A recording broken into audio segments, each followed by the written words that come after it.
A brand has to be at the core of what a business is all about. Only when you put the brand at the core of the business, that the brand say and the brand do are one and the same. Because if there are gaps between what you say about the brand, what you communicate about the brand, and what the business does in actuality, those gaps, that's where a business's equity falls through.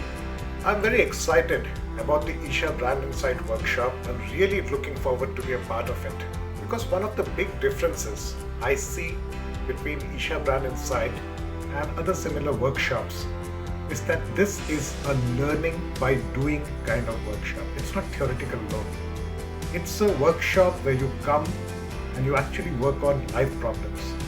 A problem that is your own brand. We work together with some of the best practitioners in the business, and hopefully together we craft something of value that you can take back and apply to your business